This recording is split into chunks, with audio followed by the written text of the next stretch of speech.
to head towards their seats. We're going to go ahead and call the meeting back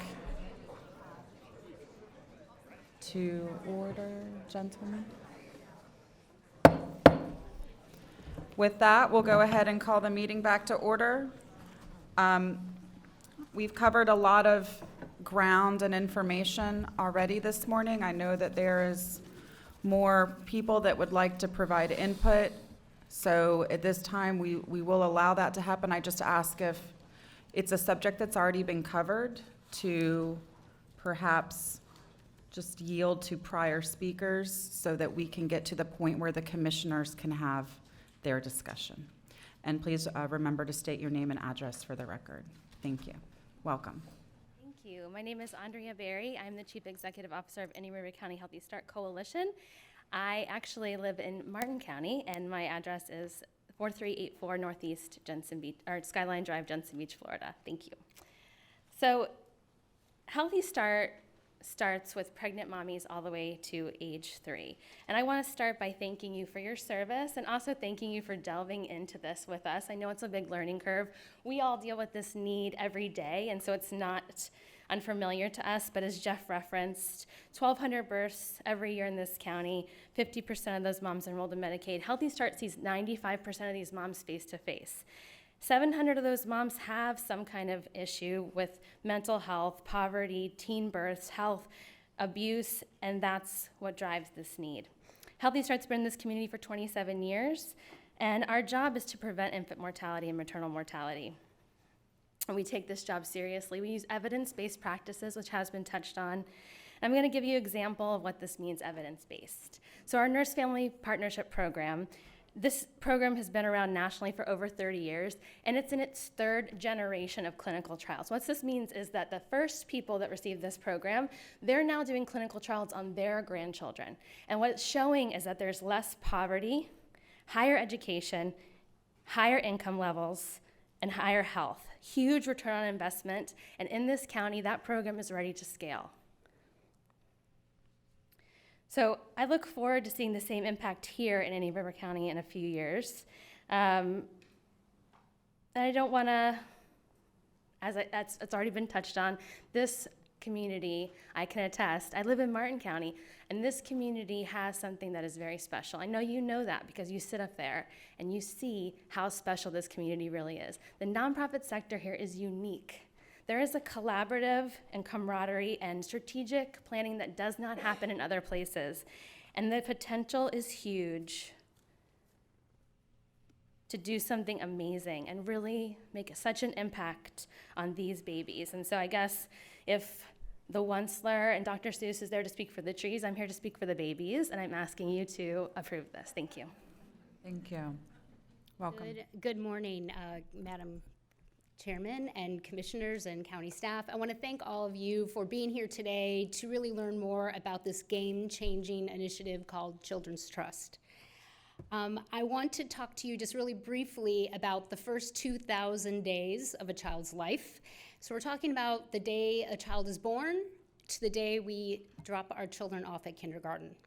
And during these 2,000 days, the brain architecture is forming and creating a foundation for all future learning. The environment, experiences, and relationships a child has will lead to either a strong foundation or a weak foundation. In early childhood education, we base everything we do with and for with the children that we serve on the premise that brains are built, they are not born.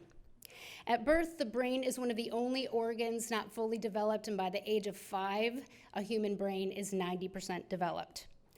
Children in high-quality early education settings thrive because we are leveraging the brain development, and therefore we receive optimal results.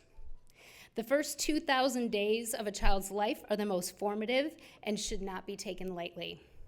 20 or 30 years ago, we didn't have the technology, we didn't have the brain research, we didn't have the longitudinal studies, we didn't have the Nobel Prize-winning economists doing the math for us to know the benefits of high-quality early childhood education. But we do know it today. We know that if a child is to be successful in the future, a solid foundation needs to be built, and that foundation is constructed from day one. You may know that Child Care Resources operates a high-quality model child care center right here in Indian River County. Today, we have a 248 child wait list for our program. In addition to providing high-quality early childhood education at our nationally accredited school, along with our nationally accredited contracting centers, we provided much-needed wraparound care that help meet the needs for the children in our care. And this looks like these services are provided through our wellness and early intervention program, having young children have access to speech therapy, occupational therapy, physical therapy, and behavioral therapy. Mental health services for children and or their family members as needed, parent programming and support, but we also are providing training and support for the early childhood education community here in Indian River County.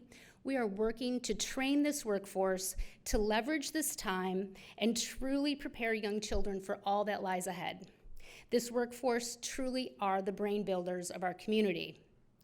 High-quality early childhood education programming leverages this precious time in a child's life when a child's brain is developing and helping to ensure that more children are not only ready for kindergarten, but they are ready for life. The research shows that investing in high-quality early childhood education creates the best outcomes in education, health, and economic well-being for the children here in Indian River County. Dear Commissioners, I do hope that you will vote to move the Children's Trust forward. Thank you. And my address is 626 34th Terrace, Vero Beach. Thank you. Did you catch her name? Okay. Well, Shannon Bowman. Thank Hi, welcome. Good morning, Commissioners and Madam Chair. My name is Barbara Hammond. I'm the co-founder and CEO of the Learning Alliance. I live at 4683 Pebble Bay Circle. I've lived in Vero Beach and have brought my children up here, my two boys, for the last 22 years. How many of you all are parents and or grandparents? How many of you have had children who have struggled in academics? I'm a twin. I was a student. I didn't struggle. I worked hard. I had two boys, and when they were perfect until they were 5. Not totally perfect, but perfect in my mind. And then they were failing kindergarten. So the journey that I have been on personally and have started the Learning Alliance with my co-founder Liz Remington is what does it take to get our kids to be successful? And as parents and grandparents of struggling kids, you know what it takes. And it takes all of us. And so the journey we're on is a learning journey. We don't presume to know the answers. We put out a question, what does it take to get 90% of our kids ready for kindergarten and reading in 3rd grade? Not to pass a test, but to become literate, creative, compassionate citizens who could actually improve our world and solve the problems that are facing you here today. If I were you all, I would recognize that I'm an investor. You all have to make investment decisions all the time. A lot of people have come up here and said, this is a worthy investment. Do you all believe that investing in early education is a worthy investment and that Heckman and other studies have proven that the returns lead to a prosperous community? Do we believe that? How many of you all invested in Amazon at the beginning of its journey? I wish. I wish I had. How many of you all wish you had? When it got to be about $500, I'm like, I'm now using it. If I'm using it, everybody's going to use it. I should invest in it, but I didn't because I thought I'd missed it. Well, now you know where Amazon is. And Amazon, my dad was telling me, he's an investor in the work and the struggling children. He's on the board of the Learning Alliance, along with other Fortune 500 leaders. Ray Oglethorpe, who you heard spoke, was from AOL. I see Jim Kelly in the audience. He was the president of UPS. We have CEO of UPS. We have the CEO of Prudential Securities. I promise you, they are looking at our investments and how we're spending it and making sure that we're doing it wisely. As investors, you all, if you're going to go forward with the Children's Trust, have to believe that something has been created here similar to what's going on at Amazon. People invested in Amazon before they yielded complete profits in a complete transformed world. What they were investing in was a changed DNA. The DNA within this community has changed over the last 10 years.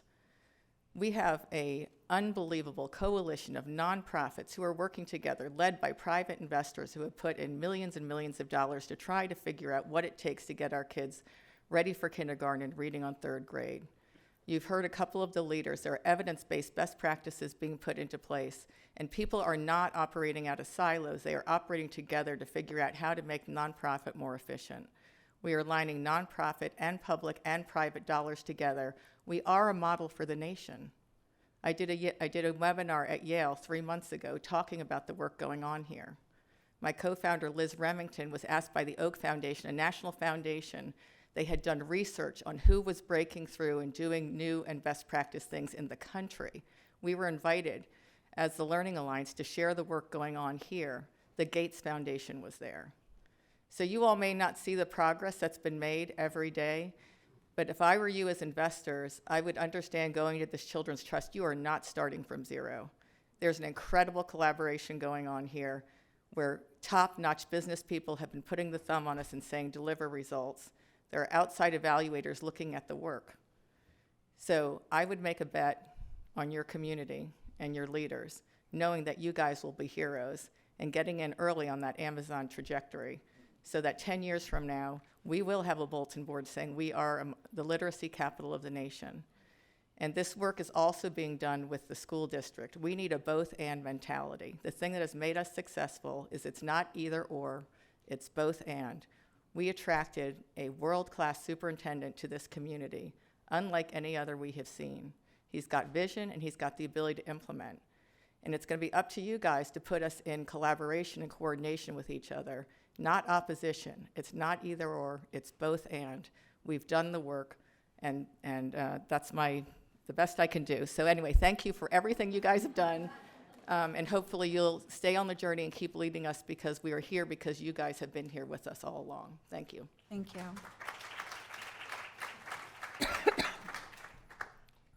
Good afternoon, Commissioners. Keith Touchberry, Police Chief, City of Fellsmere, and Barbara Hammond is always a tough act to follow, though. I'll do my best. Up until now, you've had a pretty macro perspective of what implementing this in our county would look like, and I'm here really to give you a micro perspective. I've been the police chief for the City of Fellsmere now since 2013, and I'm a member of the Moonshot Community Action Network, the Fellsmere Exchange Club, the Fellsmere Community Action Team, and the Executive Roundtable of Indian River County. All of these organizations in name are dedicated to improving the quality of life for our families and our children right here in Indian River County. And so to give you that micro perspective on the City of Fellsmere, I just want to do that from an age, education, and income standpoint. Now, while we are the biggest little city in the county at about 58 square miles, and yes, you are in our city when you enter the I-95 from the State Road 60 on-ramp, people are shocked to see that city limit sign there, but it is true. While we are the largest but biggest little city in the county, we're at about 5,800 in population, but we're a very young city. We are estimated average age is 29, and our average family size is 5.5 people per household. In addition to that, about 55% of the 5,800 residents are under the age of 18. So we are a very young community. We are also one of the most undereducated communities in the county, in that we have 51% of our residents do not have a high school diploma. So without a high school diploma, your ability to earn income at a rate that you can sustain yourself is pretty limited. The average median household income in Fellsmere is $23,200 and change. And those who have less than a high school diploma are barely making that. So about a third of our population is living below the poverty line. What we do have to serve our current community, or is currently in place, I should say, is the Boys and Girls Club. Is a very, as we know, a wonderful organization. We just had a tremendous facility constructed there, $2.1 million, but it services at the most just under 200 kids a year, and that's in the summer. When they increase by 20, they have to hire a couple folks part-time to do that. But the Boys and Girls Club, we have soccer with the Our Lady of Guadalupe Church. We have the Indian River Airboat Association does a youth hunt, which engages our kids.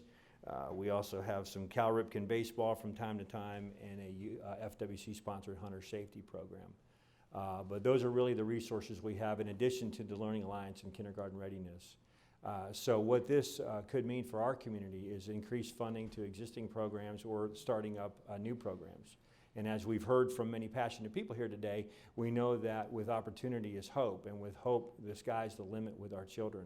And that's what we really need to do in communities like Fellsmere, is increase the level of hope that our kids have for the future. Because right now, we have a lot of our kids are dropping out of high school, and they're going right into the working world, and they're not really contributing to that high-income dollar household that we'd like to see.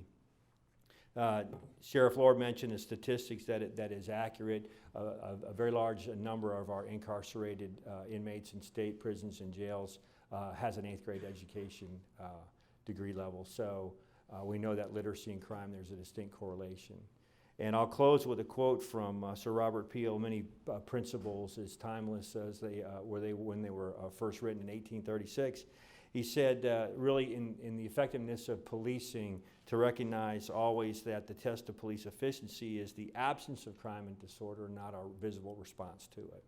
And so we must focus on crime prevention. And we see this as a means to do that, to engage our youth, provide those opportunities to increase that level of hope so that our kids make smart choices and they go down the right path and not the path into our Indian River County Jail. So thank you all for your consideration. You have a lot to look at, and you're hearing a lot today, and I really appreciate your time and patience. Thank you, Chief. Welcome. Good morning. Freddie Woolfolk, 4590 57th Avenue here in Vero Beach, Florida. I feel like the boy who just got invited to dinner. Everybody's eating, wiping their mouths and say, go and eat something, Freddie. There's nothing left. So everything has pretty much been said, but I have to just say I feel honored to stand here, especially with this great group of exploratory committee. I mean, these are the best above the best as far as representing what's best for our children. To me, they were given the charge to go shopping. And I know, ladies, you may know better than me about shopping. I'm not a shopper. My wife had to get me about folding my arms and put my hands in my pocket when I go shopping with her. But they were given an opportunity to go shopping, and they came back with some great items on their wish list. And when you have a wish list, you may not have the monies at that particular time, but you know what's necessary for that endeavor that you're embarking upon. And what we are talking about today is our children. And if you think about it, we adults here that are here today, we're the only voice that they have because they, as they said earlier, they can't attend these types of forums. But I just want to just thank Mr. Michael Kent and Mr. Jeff Smith and others that are here that are making a plea for those children. And in the little vernacular of the teens, when they talk about monies and you ask them about how much money they got, they say, I'm fat, I'm fat. I mean, they have a lot of money in their wallets.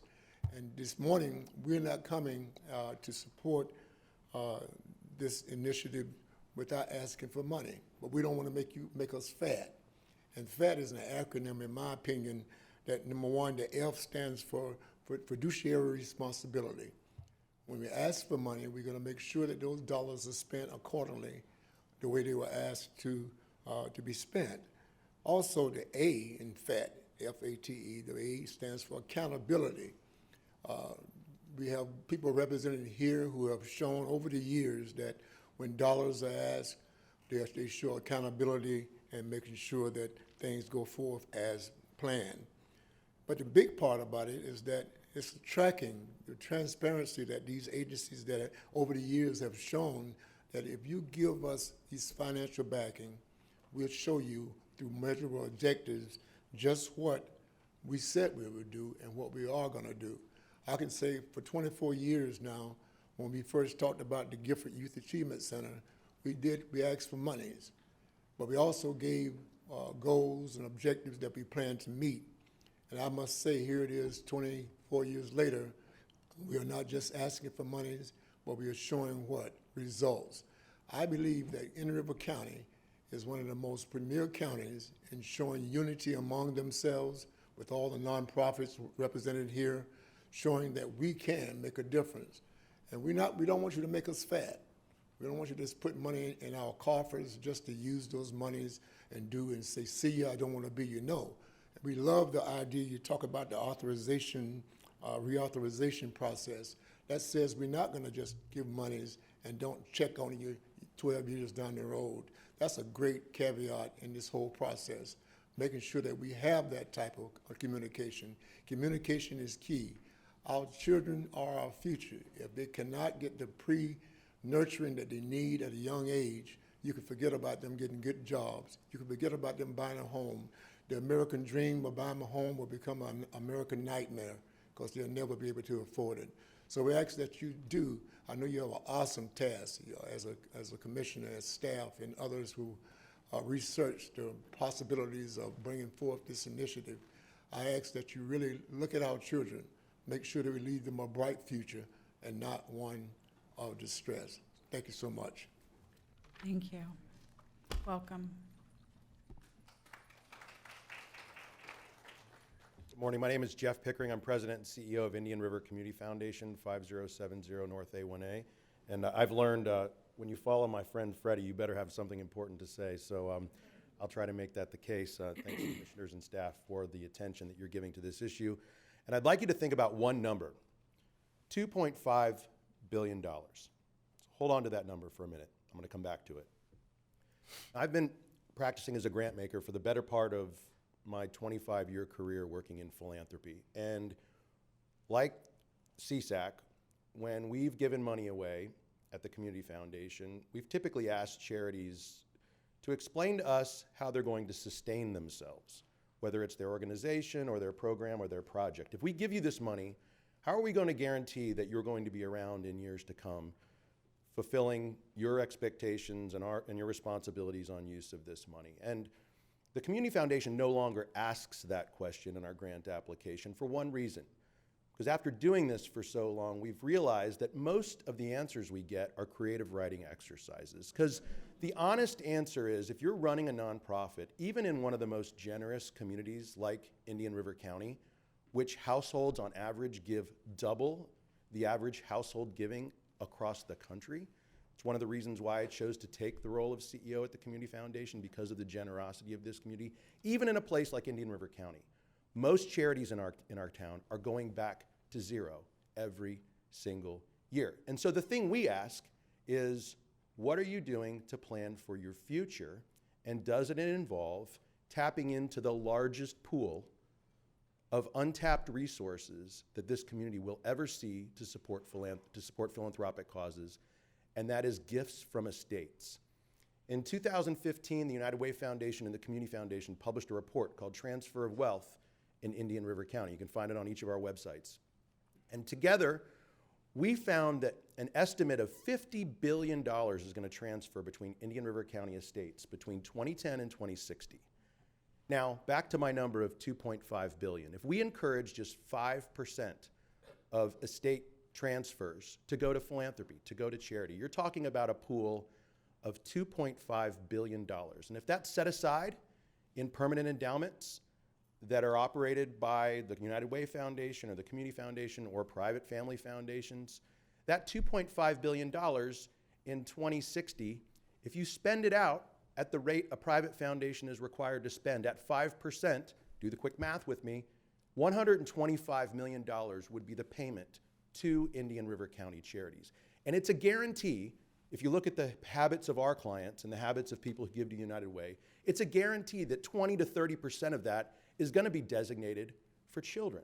So you're talking about, in 2060, a permanent pool of capital that is right now not tapped into, designated for children. Now, as a member of the Estate Planning Council board, I get the privilege of sitting down there with attorneys like Todd Fennell and John Moore, and partners of accounting firms like Will Schlitt and Kip Jacoby, who I know served on the CSAC board. And we have one of the most privileged opportunities. It's really, I call it a sacred responsibility. We sit across the table from families who have been generously supporting the United Way. They've been generously supporting the causes that CSAC supports with cash from their accounts. And they say, the thing that sparks my generosity is making sure that our children are taken care of in Indian River County in the future. Can you tell me with confidence that if I leave money from my estate, that the organizations like the Learning Alliance and Child Care Resources and Big Brothers Big Sisters and a list of others that are serving children in our community will be here in the future. Well, fortunately, those organizations, and for several more, they've established their permanent endowments with us, but many of them have not. An investment by the Children's Trust over the course of the next 40 to 50 years is the ammunition that we will bring to the table to be able to talk to those clients as they're making that very sacred decision about what to do with their legacy.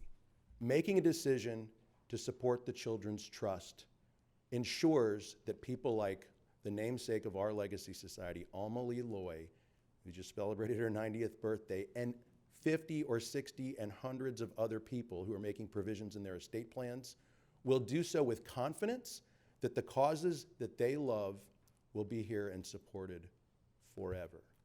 For good, forever. It's a significant expectation to ask of you to make a bet on public resources, but we're asking you to use this as leverage to draw down on the potential of $2.5 billion in the future that will be used to support these causes in perpetuity. Thank you. Thank you. Welcome. Good morning, I'm Steve Boyle, and I've lived and worked here for over 25 years. And as you can see from the turnout today and the people that showed up here, the citizens of Indian River County are very unique in their caring and their giving. And this was recently demonstrated by the citizens who stepped up to help fund the appeal against the train, even after the commission had voted to stop the fight. And just to keep it short and sweet, I'm hoping that before the commission votes, they think about this and that they let the people speak for the children and determine how much to fund the children. Thank you. Thank you. Welcome. Good morning. Brett Hall, 7445 16th Manor, Vero Beach. I am a licensed clinical social worker. I had the privilege, Josh and his parents came to see me the week before last. They were looking for help. After some prodding, Josh, who is 11, told me that he couldn't take the stress any longer. After a while, he told me that he has been depressed for 3 to 4 years now, and he's reaching his boiling point. I wish I could say this was an unusual case, but it isn't. Youth mental health is worsening. From 2012 to 2017, the prevalence of major depressive episode in children increased from 8.5% to 13% for youth ages 12 to 17. 59% of those kids are not in treatment. Depression, youth aside, depression is more common than AIDS, cancer, and diabetes combined. Social phobia and social anxiety manifests itself 75% of the time by the age of 15. Let's talk about the worst outcome, suicide. Suicide is the second leading cause of death for ages 10 to 24. This rate has increased almost 50% in the last 10 years. How does an 11-year-old live with depression for 3 to 4 years before it being identified and we getting him into treatment? The Children's Trust could ensure that we have a coordinated structure for screening, identification, referral, treatment, and follow-up for all children living with symptoms of mental illness. Best practices in peer-reviewed research indicates that the best outcome for children occur in a deliberate and coordinated approach, a system of care model, reaching all domains of a child's life. Would the existence of a Children's Trust program ensure that Josh didn't have to live with depression for 3 or 4 years? I don't know, but I think we owe it to Josh to find out. Thank you. Thank you. Welcome. Good morning, Commissioners. My name is Tiffany Justice. I live at 1013 Palmer-Diaz Drive here in Vero Beach, Florida. I'd first like to say I was approached on the break and someone said, I heard you were going to speak against this today, and I want to make it clear that's not my intention. I come today as a wife, as a mother. My husband and I are raising 4 children in our public schools and here in Indian River County, and I am an elected school board member. I was elected in 2016. Let me make it very clear and say that I speak on my behalf, on my family's behalf, and I speak from my experience as a community member who has worked with many different nonprofits through their work in the school district as community partners. I do not speak on behalf of my board members or on behalf of the school district. Jason Brown brought up earlier today that the school district is considering renewing a millage or putting a referendum on the ballot for another millage for the school district. And that is true. I want to make it clear, there are so many amazing people in this room that do wonderful work for our students and for our families and community members in this community. Barbara Hammond of the Learning Alliance stated that it is not an either or, but an and, a both and we need to think about things from that perspective, and I would agree with her. But when we strip this down to the very nature of what we're looking at doing, we are looking at increasing taxes for community members in Indian River County, and that's something as an elected official who has the responsibility of being a good steward of taxpayer dollars, that I take very seriously. In 2012, the school district of Indian River County went out for a millage. It was a 0.6 millage for teachers, textbooks, and technology. In 2016, we went back out to the voters and we asked them to support us once again with a 0.5 millage for teachers, training, and technology. At every turn, when we have made improvements within the school district that have helped to affect students, such as the Career and Technical Center, we have made sure to thank our voters for supporting the school district with the additional money. I am a parent. I am not a politician. In fact, I think I'm a pretty crummy politician. I've said this many times. Mr. Oglethorpe spoke before and said something about the politicians in this room should take credit for the work of some of the things that have happened, and I'm going to argue against that and say absolutely not. It is very clear to me as a school board member that the people who truly do the work that change the lives of children in this county are our teachers. They are the ones who deserve the credit. Our families that work hard with their students, our nonprofits that help to support our students, and our teachers, the number one most critical component is a high-quality teacher working with students, working with our most fragile students, but with every student in our classrooms. I will cut to the chase here, commissioners. The districts below us and above us have both addressed the need for increased teacher compensation recently. As a school board member, I would be remiss if I did not give this attention. As a gentleman expressed to me yesterday, you can hold your breath and be in Fort Pierce. And that means that some of our teachers may look to go somewhere else to work if they're able to be compensated at a higher rate in another county. So I focus and stay in my lane today as a school board member. It is my understanding, and there have been discussions, that the school board will be coming forward with a referendum to ask voters to help us with teacher compensation. It seems to be the obvious thing that we would need to do. We are not able to adjust our required local effort or our millage in order to increase teacher salary. We recognize that is something that we are going to have to address in the coming years, and actually right now. We have been given additional money from the legislature. Mr. Brown spoke about the fact that if we have issues with the legislature, we should take that up with them. He is correct. And we do receive additional money, but often those funds are earmarked. They are categorical funds meant to increase services for our students, but we do not have the discretion to spend them as we would like. So, as a school board member, I come to you today, commissioners, to consider the fact that we are looking at essentially putting an additional tax, if not 2 additional taxes, on our community members. And we need to think about what that means. Ideally, it is a both and in many ways. I do believe that the services that many of the nonprofits in our community are currently giving our students are making a real impact in improving the ability for us to be able to unfold the full potential of students in our classrooms. I recognize, however, that the most important work that we will do in supporting our superintendent is ensuring that we have the highest quality teacher workforce in the state. And that is where I truly believe in the future we will make the difference for our students. So I ask you to consider these issues as you weigh this decision as to which millages to allow on the ballot. I recognize that the school district millage is mostly ceremonial.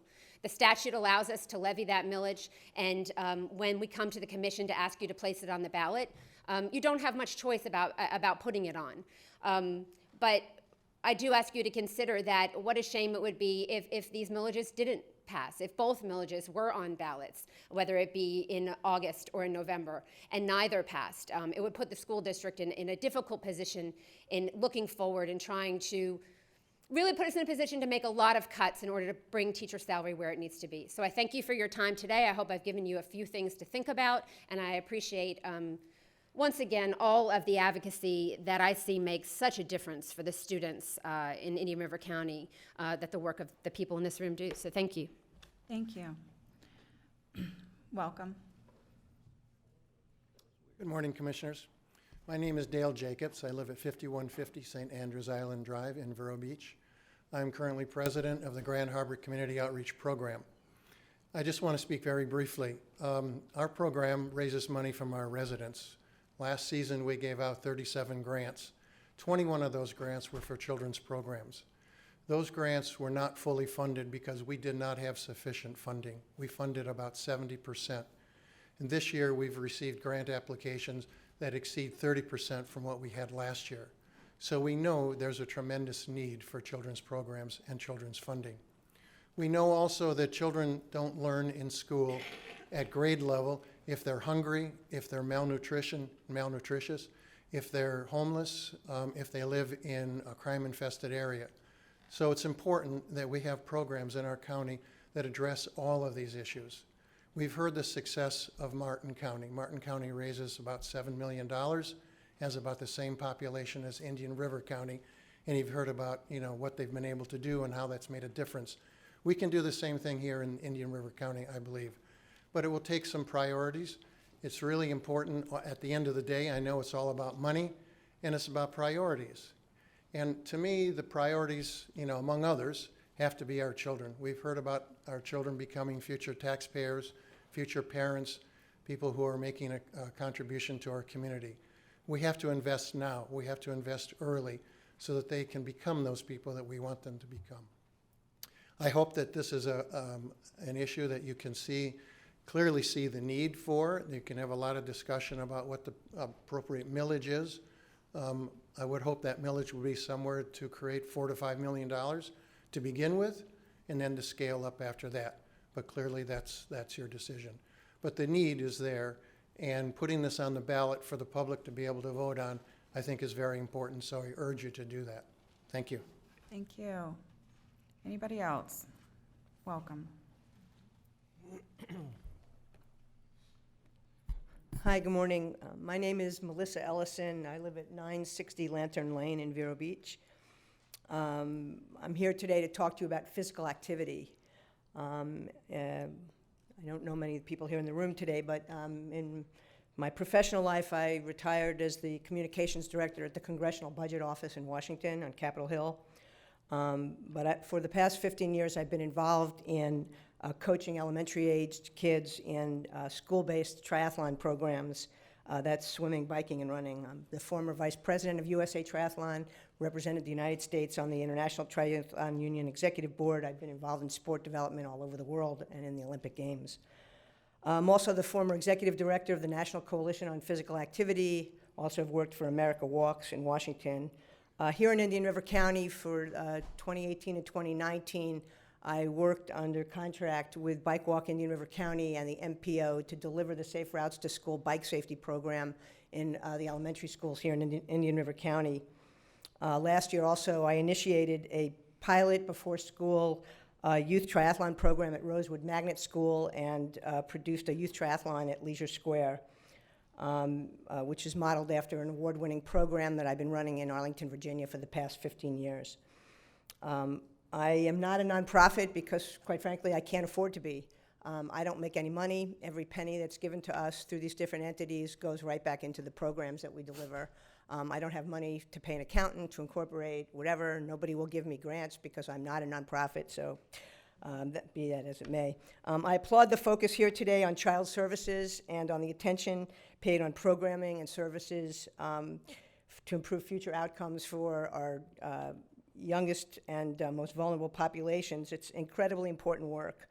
I appreciate that focus on early childhood, but also recognize that a lot of developmental assets such as motor skills don't really complete for kids until much later on in their childhood.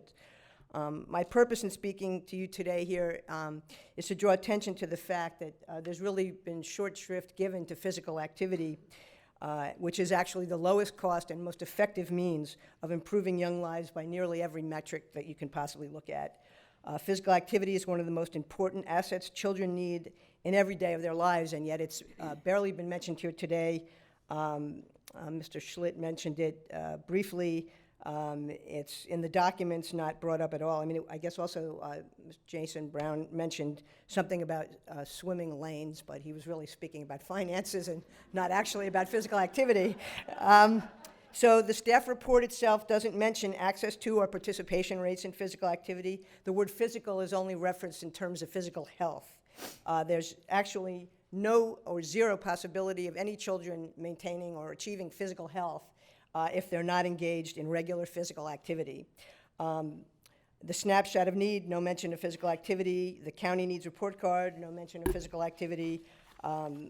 There's one brief, I think the word recreation appears somewhere. The analysis of ROI on high-quality early childhood development, no mention of physical activity. The services we're talking about delivering in most of these things are passive. Now, I know that there's physical activity involved in many of the important programs these nonprofits are delivering, and I applaud all of them. But I want to hope that you can, as you work through these proposals, make sure to add the importance of physical activity in every single program that you consider and every aspect of it. On the proposed committees that you're discussing, there's not one mention of including anyone that has any experience or expertise delivering physical activity programs to these young children, which I was told 20 years ago would be impossible, but yet we've been doing it successfully for 15 years. Physical activity strengthens the heart and lungs, it strengthens bones, it lowers blood sugar levels, controls weight, controls blood pressure, improves energy levels and sleep in our kids, improves emotional well-being and mental health, it prevents cancer. It actually, while the needs for physical activity and anti-obesity programs for our children remain acute, we seem here to be moving in the opposite direction, and I want to give you two examples. So while Florida is one of the top states in the country for cyclist fatalities, here in Indian River County, we are very proud of the fact that we have not lost an elementary school-aged child in anyone's memory in decades. Nobody can remember the last time we lost a kid on a bicycle in Indian River County. I say that with my fingers crossed. In recent years, Safe Routes to School, which is funded through the Federal Department of Transportation, through the state, came down here to the MPO, has been teaching our kids how to be safe on bikes and on the roads when they walk or bike to school or walk or bike in general. We gave each child an individually fitted cycling helmet. We've saved many countless lives of kids in the county who know what to do on bikes. However, last year, through budget cuts in the federal government, Safe Routes to School funding was cut deeply. Indian River County no longer gets directly any funding from the state of Florida for Safe Routes to School. We're now lumped in with Okeechobee, St. Lucie, Martin counties, and we're getting a minuscule amount of services provided to our kids here in Indian River County. So this program that's been so incredibly effective here, it's flown below the radar for many years, is no longer delivering it. The evidence shows that providing our kids safe ways to get to bike and walk to school sets them up for better academic performance. Physical activity in the morning before school, as we've seen in research from other countries around the world where this is a big part of their programming, allows kids to focus better and achieve higher grades. It's also the cheapest and most effective way to deal with a lot of mental health problems in kids is through physical activity, and adults as well. So at the same time we eliminated the regular Safe Routes to School program in the county, the state also changed its delivery of primary health care services. And so our pilot triathlon program last year that was delivered under the Childhood Anti-Obesity Program was designed to teach physical activity, good nutrition, all of these types of things to kids in school. We delivered the program in the mornings, and we lost our funding after just the first year when primary health care was outsourced. Having delivered this program for 15 years in another state, I've seen personally how this program has impacted kids. Instead of sitting an extended day in their classrooms in a chair early in the morning doing nothing, bringing the kids outside, engaging them in physical activity, they're not gaining weight, they're full of energy, they're ready to be attentive and learn. When it's time for them to sit down, these kids are not depressed. Okay, this is the lowest cost, effective way you can deal with many of these problems. We have zero bureaucracy. We're not taking any money home. The money is all going to deliver services for the kids. Never once have I been paid to be a coach of kids. So please, as you look over these documents and these reports, consider that this primary measure of childhood health, access to and participation in physical activity, It's evidence-based, and it is one of the most important things that you can do in a way that helps avoid the institution of lifelong chronic disease in our kids of obesity, high blood pressure, high cholesterol. We can prevent these things, and please make sure that in your reports and recommendations, you leverage the dollars spent by our taxpayers to include physical activity, which is low cost, highly effective in everything that you do. Thank you. Thank you. Anybody else? How does she survive? I apologize for speaking. So much good has been said here today. My name is Sandy Kale. I live at 275 66th Avenue, and I thank you for your time. 25 to 30 years ago, I stood before this group in the other building with your mother is on the board and on the chair when CSAC first started talking about giving money to children's services. And indeed, it was the time that they started. And so I'm glad that after 30 years, the conversation is continuing. I'm glad you're taking it very seriously. I know this is a trite saying. I feel it's not only the smart thing to do, but the right thing to do. And I thank you for your attention to this. Thank you. Welcome. Good morning. I'm Dr. Jackie Jacobs. I live at 658 Honeybell Court Southwest. I'm a retired principal from this district. I serve on the United Way Board and am chair of the Education Pillar, and I'm on the Lower Riding Jackson Foundation Board. But I'm here to speak to you today about history. When I was the principal at Highlands Elementary in 1992, this country went through a major economic downturn. At that time, the highest free and reduced lunch was in Fellsmere. Highlands went literally from June to August from 18% free and reduced lunch to over 50%. Today, all of our schools are over 40%. These are new days.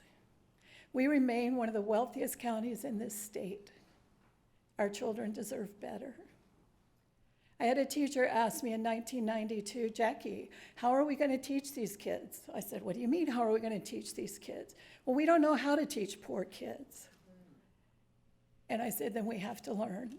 Children do not choose the circumstances into which they are born nor in which they live. We are a community and we choose to live here. I hope that as our county commissioners, you will take seriously your opportunity to give the voters of this county the right to have a voice of how we support the children of this county. Many people give lots of time, volunteer work, as well as the agencies that support these programs for students in their after-school programs. In my personal opinion as an educator, it is not the job of teachers who are trained to teach, not to be social workers, not to be mental health workers, not to be medical workers. We need those people supporting our kids so that they can be healthy learners and benefit from what our teachers have to offer. I encourage you to give the citizens of Indian River County the right to vote on this millage. Thank you. Welcome. Good morning. I am Sabrina Sampson. I'm the Regional Executive Director of Children's Home Society, and I live at 216 Stony Point Drive in Sebastian. So my position at Children's Home Society, we serve children in this community ages 0 to 22. So we've talked a lot about the importance of these services for that 18 and under. But what happens when these services are not in place or the funding is not available adequately to serve that 0 to 18? They become 18 to 22-year-old homeless young adults on the Treasure Coast who may get the opportunity to come and live with me in a program that we have, and it's called our Children's Home Society Transitional Living Program. Transitional Living is a 12-bed facility, and we opened our doors in 2010. And in 2010, up until about 2 years ago, we were always full. 12 students working on their high school degree, working part-time, Indian River State College, some went on to attend four-year universities. We have had to scale back our utilization till about 6 to 8. And the reason is because with the trauma that the children are coming to with me right now, I don't have the staff or the capacity to serve 12. It would be unsafe for me to serve 12 young adults with the trauma. They don't have good coping skills. They don't get along well with each other, and to have 12 of them in this independent living program would be unsafe and unwise for me as an executive director. So what does this look like? It looks like an 18-year-old who was adopted at 5 out of the foster care system, whose parent adopted more than 10 kids, who on his 18th birthday, because of struggles in the home, could no longer reside in the home safely. If he wasn't in transitional living, he'd be on the street. He's struggling right now to graduate from Vero Beach High School, and we are in partnership with the schools every day to get them counseling, to help them with homework, to help them with tutoring. Had he been provided the opportunity to have some of these services sooner, he might not be where he is right now emotionally and academically. I have 2 young adults who came to me through re-entry through the Department of Juvenile Justice because some relationships, some situations that happened at home, when they completed their 12-month commitment, could not return home for a lot of different reasons, and this is no judgment on the parents or the caregivers. They could not return home safely. Again, if they weren't with us, where would they be? You'd be paying to serve them in another capacity. I would love to be able to serve 12 young adults in this community. I turn down referrals all the time for young adults who are in need of housing. It's just because the need and the trauma, the adverse childhood experiences that they come with are so severe, they're so significant that I just can't serve them, I cannot house them. We have diverted funds away from additional case managers to bring on-site therapy so that we can provide groups at the facility twice a week. But I would just tell you that if you come and spend 24 hours in that facility and just engage with the 6 young adults that I currently have, you would understand why it is so important to make this investment sooner rather than later. As a community, we are going to pay for these individuals. I suggest you pay on the front end and not on the back end, which is going to be a greater return on your investment. It is absolutely a struggle right now to make sure all 6 of them go to school every day, to follow up with their counseling every week, to help them with part-time jobs. It is like being a single parent to 6 18-year-olds. And if you've ever done that before, please call me because I need some assistance on how to make this thing work. Again, I would love to serve more. I just don't have the funds or the staff. I would need to have 4 of me to have 12 of them, and I don't have that right now. But again, I see the value because we also provide services from 0 to 18. But if you don't want to have to continue to serve this young adult population in incarceration, if we want to really impact the number of unwed single parents in this community, we're going to have to start investing in those services and those resources sooner rather than later, because I can stand here all day and give you a story on all 6 of the young people that are with me right now and how they got there. And they got there because the parents couldn't or didn't have the resources that they needed to parent them and to parent them well so that they were whole, happy, active, productive members of society. So here I am at 18 years old trying to correct 17, 18 years of negative behaviors so that they become productive and active members of this community that you're not paying to serve in the penitentiary system. I thank you for your time today, and I trust that you're going to make the right decision. Thank you. Thank you. All right. If there's no other additional public comment, at this time, I'm going to take a 5-minute break, and we'll come back and have commissioners' comments, questions, and concerns. With that, we stand on break.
So I just want to remind my fellow commissioners that the goal for today is that this is a workshop, and we are to provide direction to staff so they can bring something back to us at a future commission meeting that we can then discuss and vote on.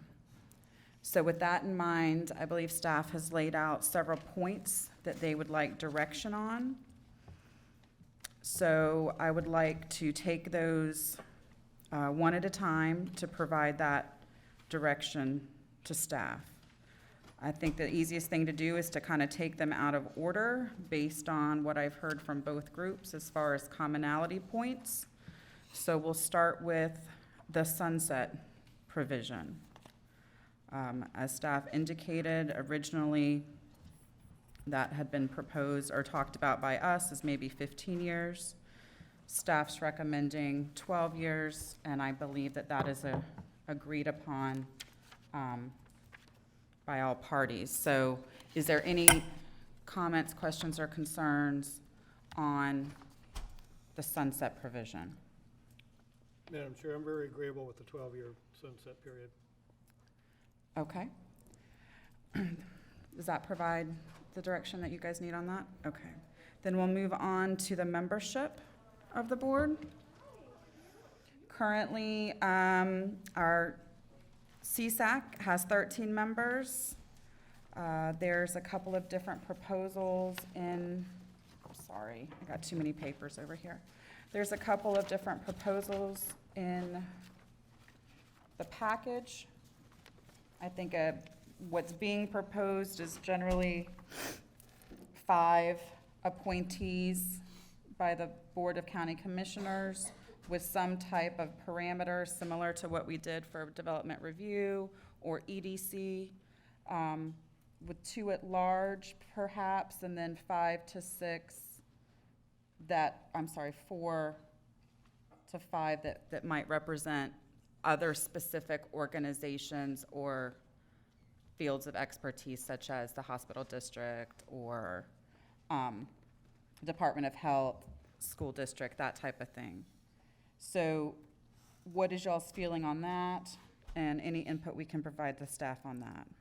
And I'm understanding that generally we're looking for a 13-member board-ish, plus or minus, because that's similar to what we have right now. Well, Madam Chair, I'll kind of weigh in here. I think between what staff has presented and what the trust folks have presented is pretty common. I think we can work these differences out very easily. I don't think we're that far apart. I think the important thing is, what I hear from the board, is we want to make sure that at least a majority of the positions do come before the board for approval and appointment, and that I think this is something that can be very easily hammered out with the trust folks and staff. So I think just kind of that general guideline to staff will help them know that, again, we want them to make sure they're appointed by the board, but I think it is good that they have, the pediatrician, a mental health professional, childhood education experts, a little bit more expertise on that. I would throw out one idea for possible inclusion, and this is kind of more to, I want to say provide a little bit more balance to the board. I know the goal is to create this high-quality advisory committee, and I get that, and a lot of these positions are definitely that. But I'm thinking just something more, a little bit on a different view of it, to maybe provide a little bit more balance that might make folks a little bit better. So I would recommend, just for discussion, adding 2 more positions, and these would be appointed by the Board of County Commissioners. And as an idea, maybe one of those positions would be a member of the Taxpayers Association. So there would be some kind of citizen oversight of what's going on with the funds, and also possibly a member from an audit or accounting firm, not affiliated with an agency, again, just to provide a little bit of additional balance there. so that, and again, I fully agree, we want a high-quality thing, and I'm just thinking, all of these other positions will kind of be, you know, gung-ho for the children. So do we need just a voice or two that says, well, okay, have we looked at this financial aspect of what we're doing here? I think those would be two good additions, although I'm not going to die on a sword for them either. You know, if the other commissioners feel it might be worth adding that for balance, and it's good. Or we can just leave that as something that staff and the trust group can negotiate out. But I would just throw those out as a suggestion. Thank you, Commissioner. We have no issues with that. We think that would be a good idea. Are you suggesting 15 or just? Yes, it'd be good at 15. And again, those two would also be part of the ones appointed by the Board of County Commissioners. Okay. Does that provide adequate direction? Is there other input, commissioners? I have no problem with that. I think that's, if this does move forward, that's a good level of oversight, to be honest. Okay. All right. The next I thought we could take up is the use of funds. Currently, there's really not, as far as CSAC goes, in its current state, there's no real list of what the funds can be used as. It's a very broad, very broad statement. I think the list that's been provided is pretty exhaustive, to be honest. I do agree that I don't think the lease of real estate or lease of purchase, I think that is fine to come out, and I think that the programs would be fine with that. You know, I like having parameters, but I also understand that when you have too many parameters, then perhaps things don't fit in when you have a unique situation come up. I mean, I'm almost, if this were to move forward, would be more favorable to having something broad listed in the ordinance initially, and then perhaps having the advisory board, if and when that's created, drill down on what those uses might be for themselves. Because I'm sure that there would be, at that point, certain guiding documents and things that would kind of help more dictate that. But what is y'all's? My comment on that is that I'm very strongly with Jason on this. I think those educational things that could be provided by the school board ought to be provided by the school board. I think that's the message of Article 9 of the state constitution. I'm one of the people who actually believe our constitution is important and we ought to follow it. And if we need other areas or consider other areas, I think the woman who spoke on the physical activities is absolutely right. I do think the county has done more and substantially more for children, especially in the way of physical activities, than people think, but it is shown not only does it help with their education, but it helps with their mental health, and it's one of the few things that help in other areas that are not addressed. And I think that that is one area where we have a lot of expertise in the county and would like us to see us push that a lot further. You know, anything that takes kids away from devices and lets them actually explore the world as the world actually is important. And I think that will be one of the greatest helps to despair and suicide that we can do. And I think because of those devices and staying too much inside is one of the reasons why, according to the papers, 18 to 22-year-olds today are the loneliest group of Americans. And you know, that's something you read, and I'm totally astounded by that, but it's true. So that would be my preference there. Is that something that you can, I mean, I don't know, would you like that to be as part of a list, or do you envision this kind of incorporated in a broader statement that kind of points out those types of things? I will leave that to staff to figure out the best way. They've done a great job so far, I think, in the way they've taken the information, and I'm happy to trust them to take it a little bit further. Does that provide you guys with the direction that you need on that issue? Yes, in fact, actually, the list includes programs and services that promote and improve physical health and well-being of all children. So we can certainly beef that up or make sure that that's a part of. I think his other concern was that we aren't, That we we leave aren't, the education aspects that could be done. Oh, by the yeah. school board to the school board. Yeah, which was, as you noted, was in our staff report and our recommendation. okay, Yeah, number two was, okay, number two says to support programs and services which will enhance academic achievement and assist all children to perform at grade level in core areas such as reading, math, and science. So that may need some tweaking. And I think Mike will probably steal my thunder on this one, so I'll let him speak. No, go. No, I know when we met, we talked about the jurisdictional issue, and one of the things that we had talked about was having, either in the purpose or intent, was to make it very clear not to have a duplication of services, and that the school board would do school board things and the hospital district would do hospital district things.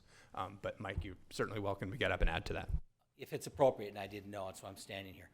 Number one, I didn't get your name. I mean, that would be a quality appointment by the Board of County Commissioners, too. She's already under consideration. There you go. The two issues that have been referenced here. One, the language was way too broad, the leasing and the capital kind of expenditure, but I want to split a hair. One of the questions that has come up with other funders in the community, there are times where maybe a piece of software or curriculum or small scale, they're relevant and they're necessary for a program to be offered. So I don't know if that's, I don't want to, I get where you're at in terms of we oughtn't be out leasing buildings and doing big expenditures, but I didn't want to just shut down completely what might be considered a capital expense. And maybe we can just talk a little bit about that offline. okay. All right, I don't want to confuse the issue, but I think you're getting the sense of what I'm trying to That's say. probably an issue that staff could provide some further There you direction go. I on think and so, too. understanding, but And I wanted to just say as well, we don't know where the hospital, we've been talking to the hospital district as well for over a year.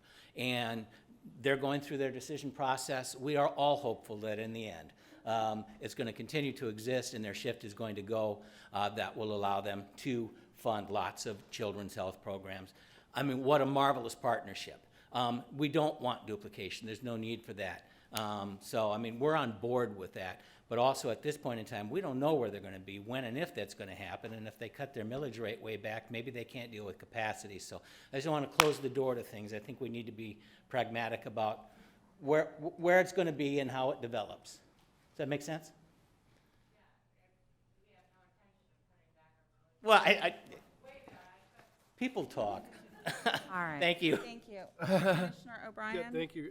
And I think Michael brings up a good point, maybe to delete to lease real estate, but leave a window open if there is equipment they need, things like that. And then in their presentation under programs and services, one of them was to promote and improve the physical health of children. And I think that might fall into the hospital district as their swimming lane there, the physical health, which in my mind would include, vaccinations, inoculations, things like that, but maybe the whole physical activity window as well. But that would be one of those swimming lanes I think the hospital district could take. And then I'm also very good with the 8% cap. I think there was consensus on that. Okay. Oh, as we get into Administrative staffing? uses, yeah. Okay. Is there anything else on use of funds? Does that provide you with what you're looking for on that, Dylan? Okay. Then we'll move on to staffing. I think everybody seemed to be between staff and the proposal. Y'all seem to have a meeting of the minds on that with an 8% cap. You had a question about the role of the executive director or whatever it is going to be called. I think if this is gonna be a county employee, then that is up to Jason as to how he wants to craft that job description. But I do think as you beef up what is being done and what is being offered, you're going to have to beef up the roles and responsibilities beyond what's currently being done, just for an oversight and also to make sure people are accountable. I think the word advocacy maybe has been misused. I don't think it's intended to be out there beating the bushes, but I think it's more to be working with funded partners and groups and agencies to make sure that they are meeting those measurable outcomes and goals as set forth by the advisory committee. That would be what I would expect somebody to be doing, not out there, hey, here's an application, fill it out, type of thing. So can we just ask Jason to work on that language a little bit and come back with something that fits that a little bit better? Is that? Yes, yes, I can do that. Clarify that advocacy question. As far as the staffing, the amount of staffing and the level, that could change dependent upon what the millage rate is, so we'll adjust that. And then I do just want to say that staff is in agreement. I think we're in total agreement that more oversight than we currently have is better. And to be clear, that's no comment, nothing about our current No. staff folks. It's the limitation of the resources we have. And I believe particularly if we're going to increase funding, I think we're all in agreement that additional oversight and monitoring is warranted, so that we're helping to monitor, be out there more actively, proactively with the agencies that are receiving funding. And from everything I have heard from everybody involved, our current staff is doing a fantastic job with the resources they have available. So that discussion is for sure no reflection on our current staff. All right, and then the last two issues as laid out in the staff report is kind of the millage and the phase-in. I think those go hand in hand, so that's probably going to be the bulk of the discussion, and I would throw it to my fellow commissioners if you guys have any input on or feelings of millage rate / phase-in as it has been presented from staff and other groups.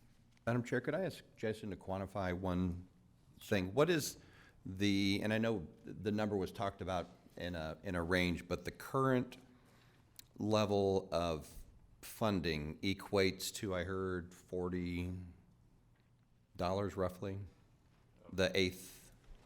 $26.40, something like that. Okay. All right, the 40 was the spread between one of the asks and the current. The average home. Yeah.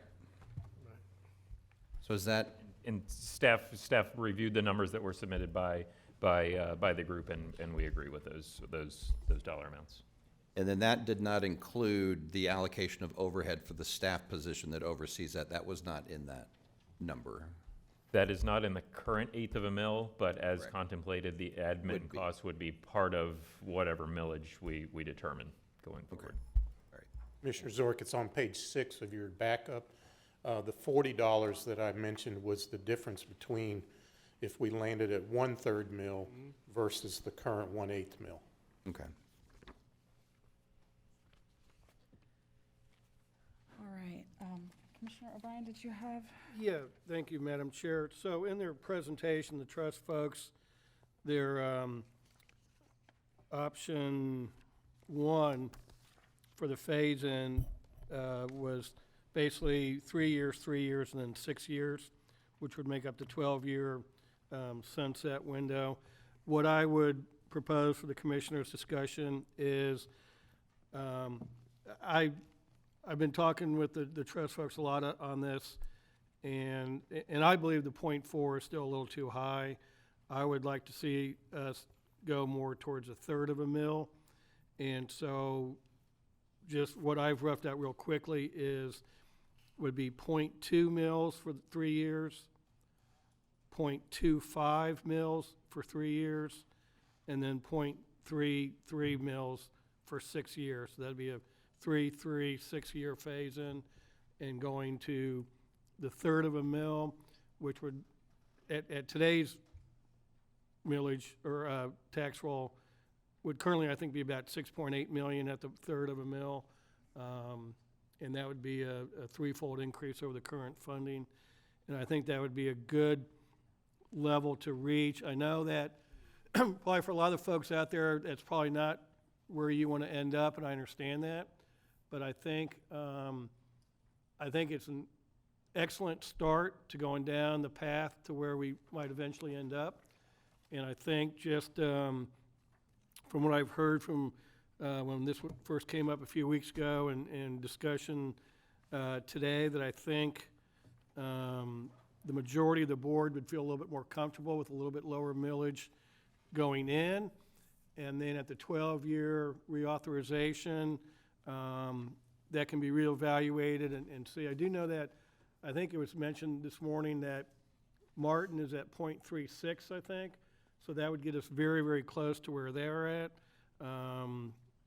So that would just be for a starting point. I would say 0.2 mil for 3 years, 0.25 for 3 years, and then ending up at 0.33 for the remainder of 6 years. Okay. Commissioners, discussion on Commissioner O'Brien's proposal. Question, can you have a 12-year sunset provision but visited at an earlier date? Kind of like we have bonds that, might be a 30-year bond, but you can call it a 10, and can you revisit this earlier than the 12? That's a Dylan question. That's, Like okay. revisit as far as just review? As to reauthorize, adjust, I would increase, decrease, whatever throw the. that to Dylan, but I would guess no, because that Yeah, would be I mean, I think what you're referring to is typically like when you call the bonds early and Right. give, You have a I don't know the equivalent in a this. tax referendum district concept. I know we did our current sales, our 1 penny sales tax, we did that roughly 2 years early because we had to have funding, known funding for our capital plans going forward. So we renewed that one early. So 2 years must be okay. I just don't know if you can, is 4 years also okay? I think you could probably hold a vote at a different time. You know, what we had crafted this was, and then the discussion was for it to line up Right. as a multiple of 4 so that we're back on a presidential election year. So I think that fits nicely there. I would assume you could do it at a different time, or if we did a different term that wasn't a multiple of 4, we might, because that's what we did on the sales tax. It was off cycle from a 4-year election. So we held it at the 4-year election, the presidential election that was closest to when it was going to expire. Okay, and this. you could always review it at any time, I'm sure. I mean, we could have an agenda item to do that. But as far as making changes. Going back to the voter again. Right, that would be different, right. The second, Commissioner Zork, I think it'd make a cleaner ballot if it just says. oh, it would, to be oh, for sure. Sunset in 12 years, not 4 or 8, maybe. No, that would, I think that we would real be. clean on the ballot, just 12 years, thing done. Right. Even when the 12-year comes up, I would think at year 10 you would be visiting it. Oh, yeah, I think so. That's Right. the exact same thing we did with the 1 cent sales tax. Right. The other question is there are clearly some, I don't want to call them uncertainties, but we don't know how the hospital district or the schools or other things may overlap or not. And this may not be popular, but the up to language with that gives the board of the voting members, if they see and have addressed the overlap and the hospital's going to do this lane, we now have more money to do this, or we don't have projects to do, and we don't, maybe we only need 0.19 instead of 0.20. I know we also need to build a reserves in there, and we can do up to 10%, Jason, kind of going forward. That's kind of the state's tolerance for carry forward cash. It would make sense to have a reserve, and we would typically, a minimal, a moderate reserve would be built up over time there. And maybe it doesn't, if they don't allocate all the money due to some savings from the hospital side because they're providing something or the school's providing something, that then just goes to reserve. And at some point, if you hit that 10% threshold, somebody would have to figure out how to address that. Well, I would assume it's similar to TDC. So you have a reserve. Right. If you don't have the programs that come in looking to utilize that money, once you reach a certain threshold, then you're having conversations on a committee level. Right. Okay. And at a commission level. Thank you, Madam Chair. Other comments? No, so you are proposing, I just wrote it down and lost my notes, the .3. .20 for the first 3 years, .25 for the second 3 years, and then .33 for the next 6 years. Okay. Does anybody have an alternate proposal? Okay, then that should provide the clarification you need on that.